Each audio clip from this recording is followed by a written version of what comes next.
Hey guys, welcome back. It's Josh with the Financial Advisor Car Guy. This week we're working on the R8. I had a little part break, and it's not so much that it's like destroyed or anything, it just stopped working.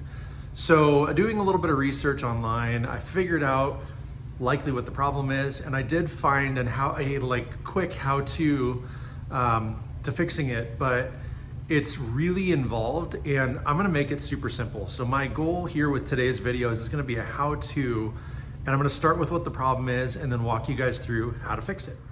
Now that I'm seated in the car, I can kind of dive into the problem, and then like I said, we'll talk about how to fix it. So not too long ago, I was driving the car, and I don't often use the paddles, but every once in a while I will get a wild hair and I'll downshift or whatever it is, and that's super fine.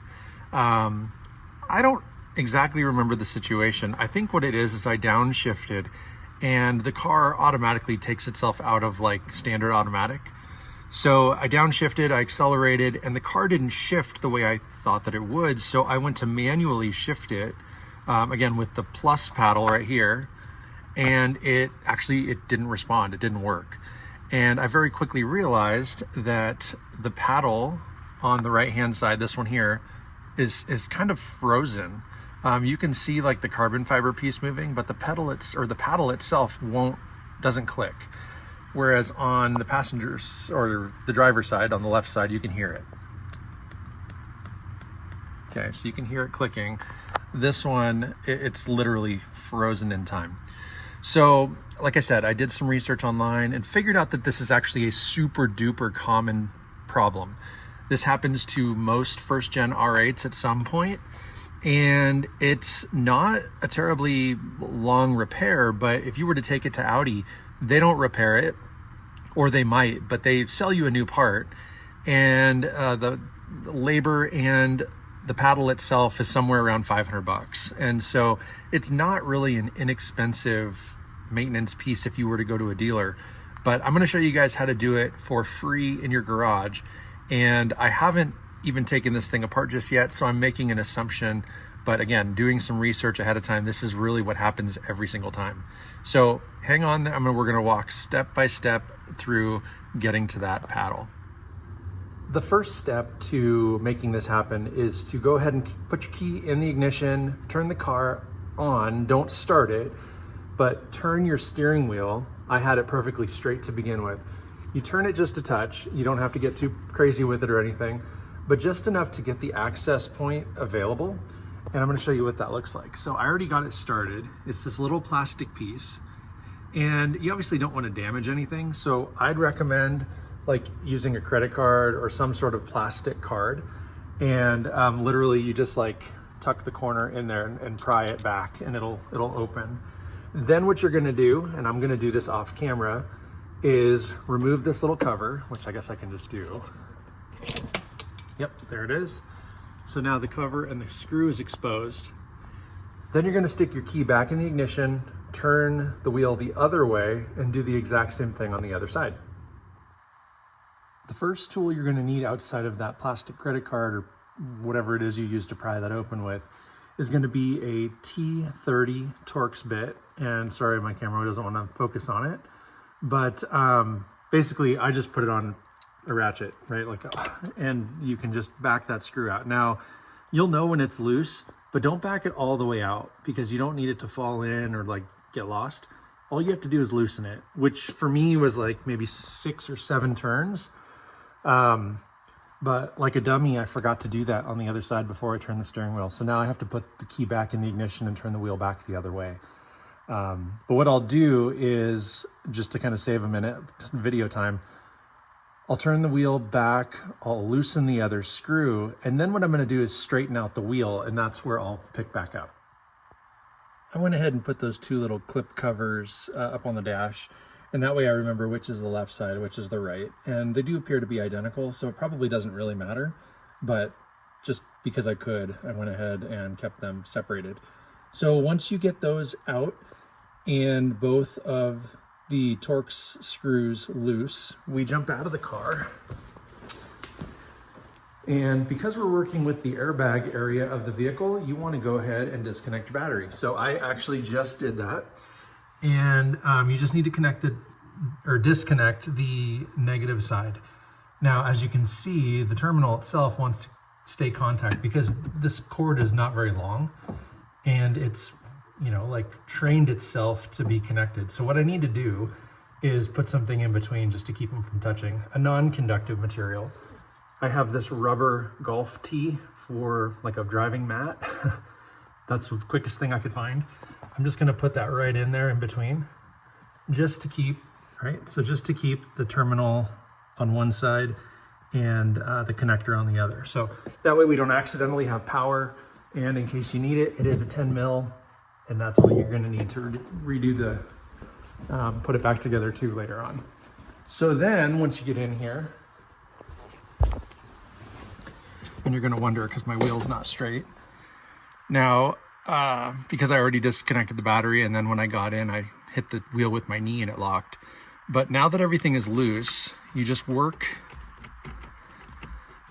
out the airbag, maybe. Oh, there it is. Well, I might need to loosen those screws just a touch more. So hang on and I will report back in just a moment. Now, you know you're loosening those correctly if the airbag starts to like automatically fall away from the hole that it sits in. So again, you don't have to pull those screws all the way out, just loosen them. And like I'd said, I didn't loosen them enough. 6 or 7 turns is definitely not enough. I probably went another 8 or 9 turns, honestly. And then all of a sudden, this thing basically wanted to fall right out. So the airbag is going to be free once you disconnect this connector. So it's a real easy thing. You just stick a screwdriver in there, just like that. Basically, this is a spring-loaded latch, and so you just put your screwdriver in there, press up, freeze this up, and out flies the entire airbag unit. So there's also, I guess, a secondary. I didn't see this initially. There is a secondary plug right here, which you'll want to just disconnect. Now, once the airbag is free, set it off to the side. So I just set it down there on the floor, and sorry, it's kind of dark in here. But next you want to get this chrome ring off, and all you do is you pull a little bit across the top, and there you go. You can actually see it's already separating. And it sort of just clicks all the way around. You can come down here and get a little more. And again, I'm doing this while holding the camera here. But yeah, just give it a little pry and it'll eventually pop out. There you go. And then the bottom one. And these do have buttons in them, right? So there's some electronics in there we want to be mindful of. But as you lift up, right, what you're going to see are a couple of clips.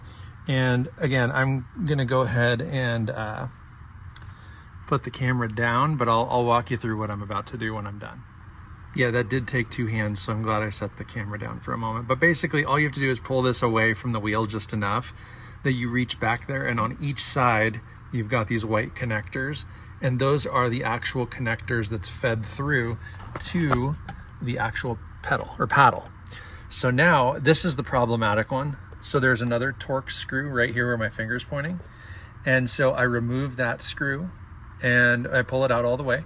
And basically the paddle will then become free, and I can just like pop it out. It'll more or less fall out. So I'm gonna grab the right torque screw and I'll tell you what size it is in just a moment, and you'll see what's next. For this screw, you're gonna need a T20. And like I said, just bring it all the way out. And then once you're out enough, you can just hand thread it the rest of the way, pull it out. I'm gonna actually set it up here out of the way. I don't want it to roll off, but now all I need to do is be careful, but feed this wire back through, and also kind of, oh, there it is. Actually, that was super easy. Pry that out real simply, and then push the cable through, and you can probably pull it gently from the back side, just rock it back and forth until there we are totally free. So what I'm gonna do is go put this on the workbench, and I'm gonna pop it open and show you what's inside and where the problem lies. You can already know, like, I feel like where it should click, and it's not. So we're gonna look inside. Well, we've migrated over to the table, and I went ahead and put a microfiber cloth down because I really don't want to scratch this thing up. And so it's really just held on by double-sided 3M tape, and it's been on there for a few years now. If you guys remember that video, like literally 3 years ago, 4 years ago. But all in all, the next step, now that this is out of the car, is if you look down at the bottom, you're gonna see, where's it at? Right there, my thumb was covering it. There's a metal pin. Now, inside this hole, which you really can't see, right here, this hole here, the rod extends from, down there, clear up to there. So what you need to do, and I'm gonna try to do this one-handed, so bear with me if the camera gets wobbly, is you just you stick this in, kind of pry that out. So let's see if I didn't get it started yet. Let's see if I can do it. I'm sorry if let's see if I can get some light in there too, because it's really, there's also a circuit board right in here, so you also don't want to be like too crazy with it. There, I got it. It's sticking out a little bit. So next, what you're going to want to do is use like flathead wire. There we go. Needle nose pliers. Geez, I'm at a loss of words. I apologize. But once that pin is out, and let's see if I can prop this up actually. Let's hang on real quick. So if I can, let's see if that works. Cool, that works. I'm gonna go ahead and pop this thing open, maybe. Oh, there's a tab on the top. So let me secure this. Right there, there's a little tab. So again, I've got my little mini flathead screwdriver. Pop that up and away comes the cover.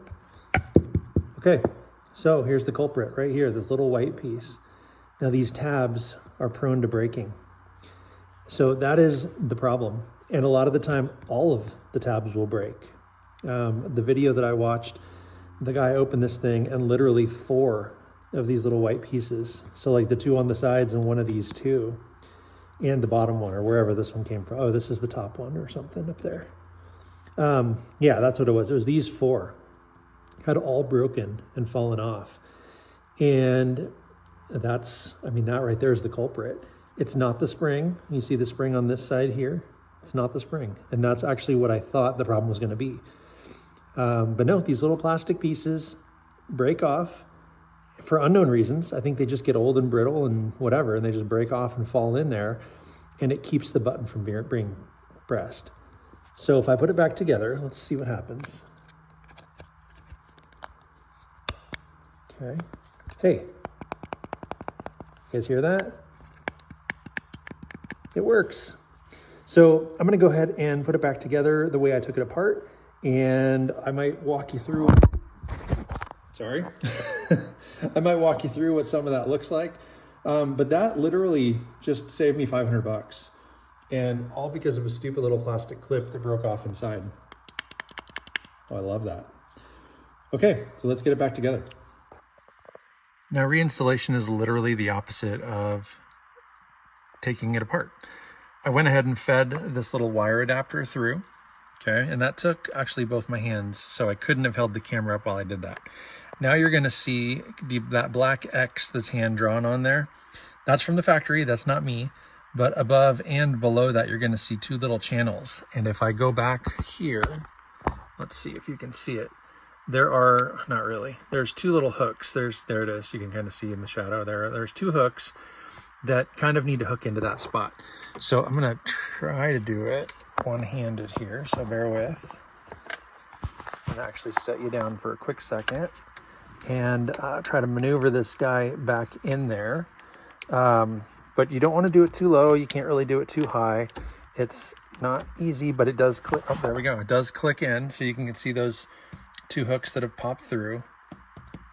Testing it still works. Then the next step, otherwise it might fall apart in your hands, which is kind of what's trying to do. So again, one of the 4 clips is broken. That's what the piece was that was inside the whatever, the clicker that was keeping the paddle from working. I don't want to call it a clicker, but that piece of broken plastic that was floating around in there was the problem. So now that it's out of there, one of the sides of the paddle isn't clicked correctly. So it does kind of want to fall apart. So I've got to hold it here, like I'll hold it in place, and then I'm going to turn off the camera and I'm going to grab my screw from up here and put it right back in there, getting this thing back in solid. And then I can reinstall the chrome trim, the steering wheel, or the horn and the airbag assembly, and reconnect my battery, and then take the car for a test drive. So I need to correct myself real quick. I'm going to show you guys the pedal, or the paddle. I keep wanting to call it a pedal. The paddle still works. It still clicks, as does this side. So I think we're all good to go. Like I said, I'm going to give this thing a test drive before I totally say we're good.